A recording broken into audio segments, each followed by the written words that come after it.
వరుసగా పెడితే అసలు దీంట్లో ఏమేమి ఉన్నాయి ఇంకా ఇప్పుడు తను చెప్తున్నటువంటి అంశాలకి ఈ ఛార్జ్షీట్లో పోలీసులు ధృవీకరించిన అంశాలకి గురించి మనతో మాట్లాడడానికి లావణ్య ఉంది.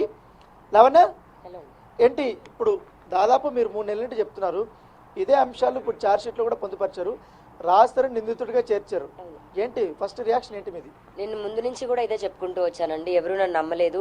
ఈ రోజున ప్రూవ్ చేసుకోవడానికి లేదా ఇప్పుడు ఈ న్యాయ పోరాటంలో నేను గెలిచినా రాజుని గెలిచినా ఒకరు ఓడిపోతామండి. ఇది రాజుని ఓడిపోవాలి అని అయితే నేను అనుకోలేదు, కానీ నేను గెలవాలి అని అయితే అనుకున్నాను. ఈ రోజున ఇది నాకు మొదటి స్టెప్ అని నేను అంటాను. ఇందులో చాలా క్లియర్గా రాసి ఉంది. ఇప్పుడు అతను నన్ను 10 సంవత్సరాలు శారీరకంగా మానసికంగా నాతో ఉన్నాడు అని పోలీసులు ఇచ్చిన ఛార్జ్షీట్ 2014 నుంచి ఇప్పుడు 2024 వరకు మేము కలిసి ఒక అండర్ రూఫ్ ఉన్నామండి. మొన్న మార్చ్ 15వ తారీఖు మాల్వి మల్హోత్రాతో అతను వెళ్ళిపోవడం జరిగింది. ఇప్పుడు కూడా మొన్న 2 రోజుల క్రితం వరకు కూడా వాళ్ళిద్దరూ కలిసే ఉన్నారు. ఈ రోజున నేను ఒంటరిదాన్ని అయి ఉన్నాను. నాతో పాటు ఉండాల్సిన మనిషిని ఇంకొక ఆడదొచ్చి తీసుకెళ్ళింది. ఒంట్లో బాగాలేదు, నాకు ఫీవరిష్గా వైరల్ ఫీవర్గా ఉంది, అయినా పోలీస్ స్టేషన్లో చుట్టూ తిరుగుతూ ఉన్నాను. నా రాజు కోసం నేను ఎక్కడికన్నా వెళ్తానండి, పోరాటం అయితే చేస్తాను. నా రాజు నా దగ్గరికి రావాలి. సో మీరు నా రాజు నా దగ్గర రావాలి, నా భర్తే నాకు పెళ్లి చేసుకున్నాడని మీరు చెప్తున్నారు. దాంట్లో ఛార్జ్షీట్లో కొన్ని అంశాలు ఇచ్చేశారు.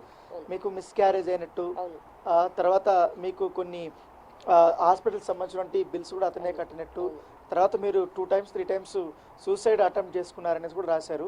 ఏంటి ఏ పర్పస్ మీద సూసైడ్ అటెంప్ట్ చేశారు మీరు అప్పుడు? మొన్న లాస్ట్ నన్ను వదిలేస్తా అన్న రోజునప్పుడు కూడా నేను ఇంకా బతకాలనిపించలేదండి. అంటే ఇలాంటి ఒక రోజు వస్తుందని అయితే నేను అనుకోలేదు. మేము more of wife and husband friends లాగా ఎక్కువ కలిసి పెరిగాం. ఒక బావమర్దలు అని అనుకోవచ్చేమో. అంటే ఒక మర్దలు ఎలా అయితే కలిసి పెరుగుతారో చిన్న వయసు నుంచి మేము కలిసి ఉండడం, మాకు అదంతా ఏమంటారు కలిసి ఉన్నామండి. అలాంటి మనిషి ఇంకా నాతో ఉండడా అన్న ఒక షాక్కి నేను సగం చచ్చిపోయాను అక్కడ. నాకు ఇంకా బతకాలని కూడా అనిపించలేదు. అండ్ అబౌట్ ద మిస్క్యారేజ్, అవునండి, ఒక 2-3 సార్లు అన్నది జరిగింది. ఒకటి మెడికల్గా హెల్త్ ప్రాబ్లం వచ్చింది, అండ్ ఒక ట్రాన్స్ఫర్కి పిల్లలు అప్పుడే వద్దు అన్నాడు.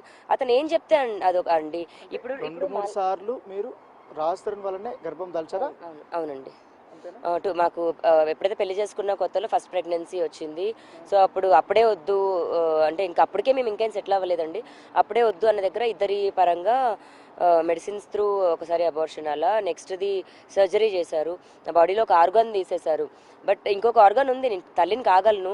బట్ శేఖర్ భాషా గారు నాకు తల్లినే కాదు అనుకుంటూ ఇప్పటి వరకు ఎన్ని నిందలు పడాలో అన్ని పడుకుంటూ వచ్చాను. ఒక ఒంటరి దాన్ని ఇంత పోరాడుతూ వస్తున్నాను. ఏ ఒక్క మనిషికి మన నా మీద జాలి కలగట్లేదా ఏంటో నాకైతే అర్థం అవ్వట్లేదు. ఎప్పుడైతే రాజుని మీద కంప్లైంట్ ఇచ్చారు, అలిగేషన్ స్టార్ట్ చేశారు, మీ పైన బాగా నెగిటివ్ ప్రొపగండా అనేది స్టార్ట్ అయ్యింది. మీరే కావాలని రాజుని హింసించారు, లేకపోతే తిట్టారు, వెళ్ళిపోయాడు, నువ్వే తప్పు చేసావు అనేది కూడా చాలామంది కామెంట్లు చేశారు కదా. వాళ్ళకందరికీ ఇప్పుడు ఛార్జ్షీట్లో పోలీసులు ఈ పెట్టినటువంటి అంశాలు మీ దృష్టిలో పెట్టుకొని ఏం చెప్తారు? కొట్టుకున్నా తిట్టుకున్నా అందరు సంసారంలో కొట్టుకున్నట్టే తిట్టుకున్నామండి. బట్ మిగతా వాళ్ళందరికంటే నాకు నా రాజు అంటే ఎక్కువ ప్రేమ, ప్రాణం. ఈ ప్రపంచంలో అసలు రాజు ఒకవైపు, ప్రపంచం ఒకవైపు, నాకు రాజే కావాలనుకుంటాను, కానీ అందుమించి ఏమొద్దు నాకు. నేను అసలు ఉండలేను కూడా. అలాంటి మనిషిని తిట్టి వేధించి పంపించి నేను అసలు ఎలా బతుకుతానండి? మీకు వాటికి అర్థమై ఉండాలి. ఏదన్నా చిన్న వాటి కొట్టుకుంటామేమో, అది 2వ నిమిషం ఉండేది కాదు. ఇప్పుడు దాన్ని పెద్ద చేసి మీ పైన ట్రోలింగ్ చేస్తున్నారు కదా డైలీ. అదంతా Raj Tarun fans and paid ఆర్టిస్టులు, శేఖర్ భాష పురమాయించిన మనుషులు. శేఖర్ భాష లోపలికి వెళ్ళేటప్పుడు ఆల్రెడీ ఇదంతా చేయండి అని పెట్టేసి వెళ్ళాడు. ఫేక్ అకౌంట్స్ అండి. ఇప్పుడు అందరూ అబ్బాయిలైన అమ్మాయిలు సపోర్ట్ చేయకూడదు అని ఫేక్ అకౌంట్స్ ఓపెన్ చేసి చేస్తున్నారు. నేను అంత పగదాన్ని ఏమయ్యానండి వాళ్ళకి అర్థం కాదు. అంత బూతులేసి తిడుతున్నారు.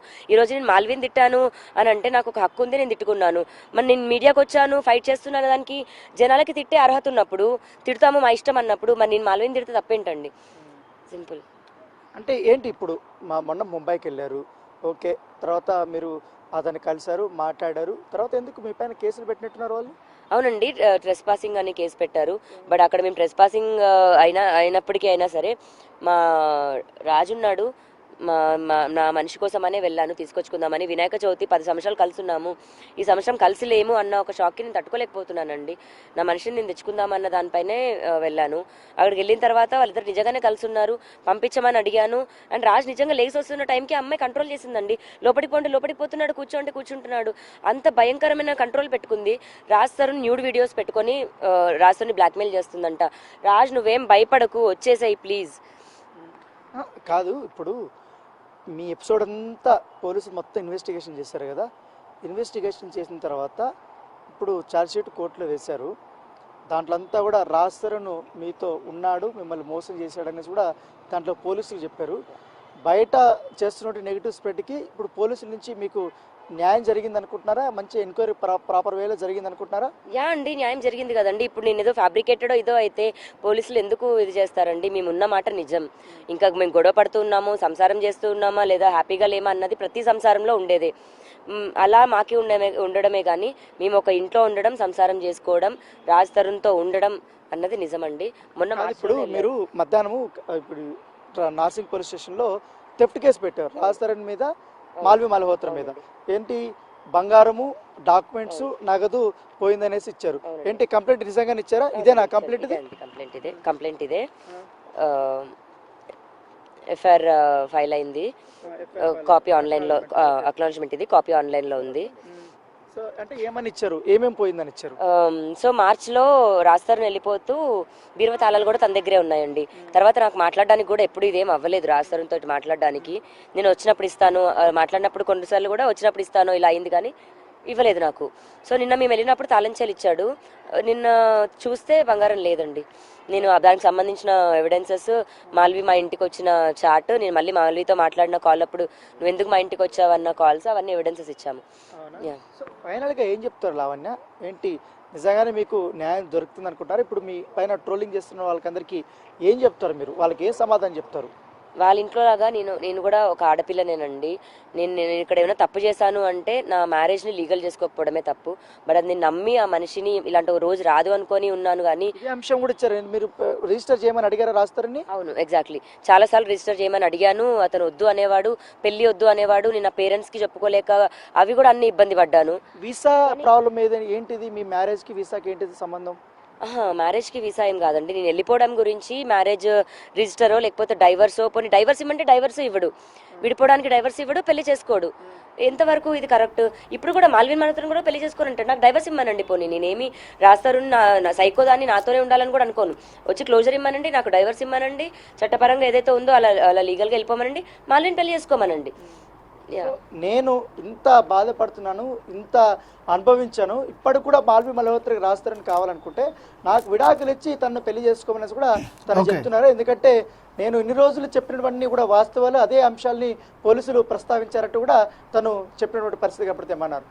Thank you Rana.